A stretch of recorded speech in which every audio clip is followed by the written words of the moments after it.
আপনারা হাত মুখ দিয়ে বিশ্রাম করুন, আমি ততক্ষণ চায়ের বন্দোবস্ত করি। 1 মিনিট।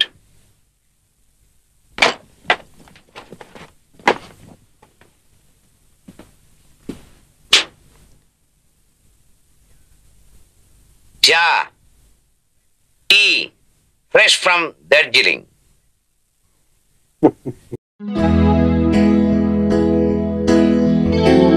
মকাই বাড়ির চা না হলে ফেলুদার মুখে রুচত না।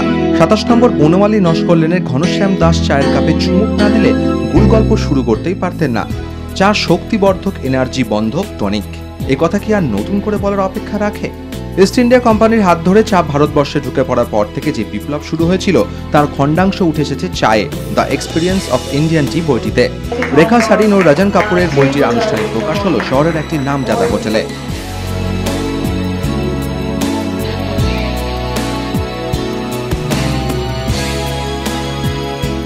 কলোনিয়াল ভারতে চায়ের প্রসার ও কিভাবে চা ভারতবর্ষের প্রতিটি মানুষের ঘরে ঘরে পৌঁছে গেল, এইসব কথা নিয়ে বইটি তৈরি করা হয়েছে। দেশের বিভিন্ন প্রান্তে ঘুরে ঘুরে এমনই নানা তথ্য সংগ্রহ করেছেন রেখা সারিন, যা বইটিকে আরো আকর্ষণীয় করেছে।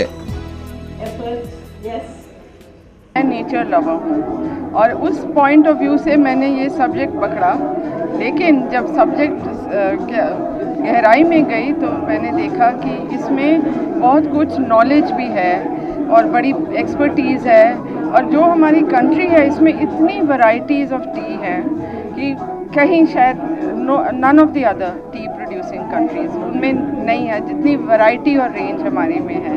বইটিতে রয়েছে প্রচুর ফটোগ্রাফস। ভারতীয় চায়ের যে দেশব্যাপী চাহিদা, এই ছবিগুলো দেখলেই পরিষ্কার হয়ে যায়। जब ये सब्जेक्ट मेरे सामने आया, मैंने पहले भी करी है किताब, तो इसमें मेरे को लगा कि काफ़ी कुछ कवर किया जा सकता और लोगों को वो चीज़ें जो चाय के बारे में नहीं मालूम है या जहाँ पे चाय प्रोड्यूस होती है वो नहीं पता है, तो उसके बारे में बताया जाए।